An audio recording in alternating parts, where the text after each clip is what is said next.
জুমার দিনের গুরুত্বপূর্ণ আমল। ইসলামের দৃষ্টিতে পবিত্র জুমা ও জুমাবারের রাতদিন অপরিসীম গুরুত্বপূর্ণ।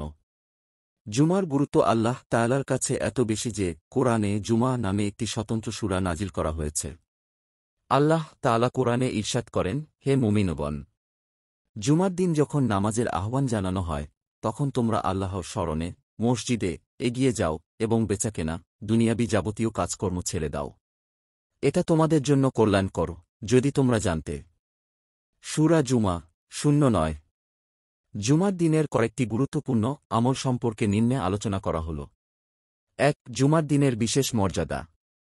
আবু লুবাবা বিন আব্দুল মুনজির রাদিয়াল্লাহু আনহু থেকে বর্ণিত হাদিসে রাসূলুল্লাহ সাল্লাল্লাহু আলাইহি ওয়াসাল্লাম জুমার দিনের ৫টি বৈশিষ্ট্য উল্লেখ করেছেন। সেগুলো হল: ১. আল্লাহ তাআলা এই দিনে আদম আলাইহি ওয়াসাল্লামকে সৃষ্টি করেছেন। ২. আল্লাহ তাআলা এই দিনে আদম আলাইহি ওয়াসাল্লামকে জমিনে অবতরণ করিয়েছেন। ৩. এই দিনে আদম কে মৃত্যু দিয়েছেন। ৪. এই দিনে এমন একটি সময় আছে যখন বান্দা আল্লাহর কাছে যা কিছুই প্রার্থনা করবে তিনি তা দেবেন, যতক্ষণ সে হারাম কিছু প্রার্থনা করবে না। ৫. এই দিনে কিয়ামত সংঘটিত হবে। ইবনে মাজাহ হাদিস ৮৯৫। ২. জুমার নামাজ আদায়। সালমান ফার্সি থেকে বর্ণিত রাসূল সাল্লাল্লাহু আলাইহি ওয়াসাল্লাম বলেন, যে ব্যক্তি জুমার দিন গোসল করল, সাধ্যমতো পবিত্র হল, তেল ব্যবহার করল, ঘর থেকে সুগন্ধি ব্যবহার করল, অতঃপর মসজিদে এল, সেখানে দুজন মুসল্লির মধ্যে ফাঁক করে সামনে এগিয়ে যায় না, নির্দিষ্ট পরিমাণ নামাজ পড়ল, অতঃপর ইমাম কথা শুরু করলে চুপ থাকল, তাহলে আল্লাহ তাআলা তার ২ জুমার মধ্যবর্তী সময়ের গুনাহ মাফ করবেন। সহিহ বুখারী হাদিস ৮৮৩। অন্য হাদিসে এসেছে, আবু হুরায়রা রাদিয়াল্লাহু আনহু থেকে বর্ণিত রাসূল সাল্লাল্লাহু আলাইহি ওয়াসাল্লাম ইরশাদ করেছেন, ৫ ওয়াক্ত নামাজ, ১ জুমা থেকে পরবর্তী জুমা, ১ রমজান থেকে পরবর্তী রমজান মধ্যবর্তী সময়ের পাপ মোচন করে, যদি সেই ব্যক্তি সব ধরনের কবিরা গুনাহ থেকে বিরত থাকে। মুসলিম হাদিস ২৩৩। ৩. জুমার দিন গোসল করা। জুমার দিন গোসল করা ও আগে আগে মসজিদে যাওয়া অত্যন্ত সওয়াবের কাজ। আউস বিন আউস সাকাফি রাদিয়াল্লাহু আনহু থেকে বর্ণিত রাসূল সাল্লাল্লাহু আলাইহি ওয়াসাল্লাম বলেছেন, যে ব্যক্তি জুমার দিন ভালো করে গোসল করল, দ্রুততর সময়ে মসজিদে গেল ও ইমামের কাছাকাছি বসে মনোযোগ সহ খুতবা শুনল, তার জন্য প্রতি কদমের বদলে ১ বছরের রোজা ও নামাজের সওয়াব থাকবে। আবু দাউদ হাদিস ৩৪৫। ৪. মসজিদে প্রথমে প্রবেশ করা। জুমার দিন মসজিদে আগে প্রবেশ করা ও মনোযোগ দিয়ে খুতবা শোনার বিশেষ গুরুত্ব আছে। রাসূল সাল্লাল্লাহু আলাইহি ওয়াসাল্লাম বলেন, যে ব্যক্তি জুমার দিন গোসল করল, অতঃপর প্রথমে মসজিদে গেল, সে যেন একটি উট কোরবানি করল। যে এরপর মসজিদে গেল, সে যেন একটি গরু কোরবানি করল। আর যে এরপর ঢুকল, সে যেন ছাগল কোরবানি করল। এরপর যে ঢুকল, সে যেন মুরগি কোরবানি করল। আর যে এরপর ঢুকল, সে ডিম সদকা করল। অতঃপর ইমাম খুতবার জন্য এলে ফেরেশতারা আলোচনা শোনা শুরু করে। সহিহ বুখারী হাদিস ৮৪১। ৫. জুমার দিন দোয়া কবুল হয়।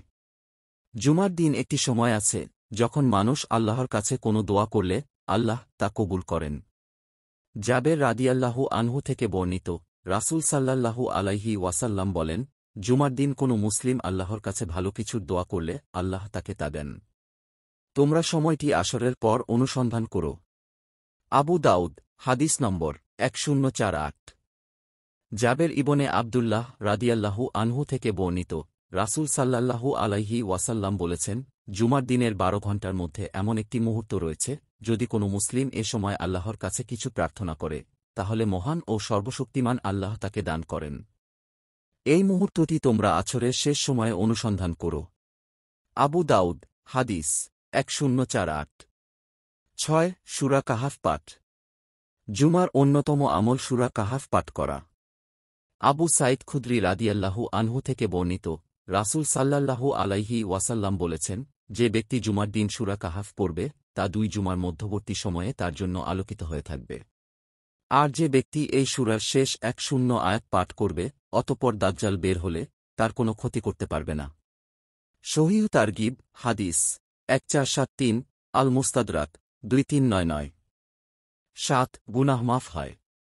সালমান ফার্সি থেকে বর্ণিত, রাসূল সাল্লাল্লাহু আলাইহি ওয়াসাল্লাম বলেন, যে ব্যক্তি জুমার দিন গোসল করল, সাধ্যমতো পবিত্র হল, তেল ব্যবহার করল, ঘর থেকে সুগন্ধি ব্যবহার করল, অতঃপর মসজিদে এল, সেখানে দুজন মুসল্লির মধ্যে ফাঁক করে সামনে এগিয়ে যায় না, নির্দিষ্ট পরিমাণ নামাজ পড়ল, অতঃপর ইমাম কথা শুরু করলে চুপ থাকল, তাহলে আল্লাহ তাআলা তার 2 জুমার মধ্যবর্তী সময়ের গুনাহ মাফ করেন। সহিহ বুখারী হাদিস ৮৮৩। ৮ দরুদ পাঠ। জুমার দিন নবীজি সাল্লাল্লাহু আলাইহি ওয়াসাল্লাম এর ওপর বেশি বেশি দরুদ পাঠ করা কর্তব্য। আউস বিন আবি আউস রাদিয়াল্লাহু আনহু থেকে বর্ণিত, রাসূল সাল্লাল্লাহু আলাইহি ওয়াসাল্লাম বলেছেন, তোমাদের দিনগুলোর মধ্যে জুমার দিন সর্বোত্তম। এই দিনে আদম আলাইহি ওয়াসাল্লামকে সৃষ্টি করা হয়েছে। এই দিনে তিনি ইন্তেকাল করেছেন। এই দিনে সিনায় ফু দেওয়া হবে এবং এই দিনে সবাইকে বেহুশ করা হবে। অতএব তোমরা এই দিনে আমার ওপর বেশি পরিমাণ দরুদ পড়ো। কারণ জুমার দিনে তোমাদের দরুদ আমার কাছে পেশ করা হয়। সাহাবারা বললেন, আমাদের দরুদ আপনার কাছে কিভাবে পেশ করা হবে, অথচ আপনার দেহ একসময় নিঃশেষ হয়ে যাবে? তিনি বলেন, আল্লাহ জমিনের জন্য আমার দেহের ভক্ষণ নিষিদ্ধ করেছেন। আবু দাউদ হাদিস 1047।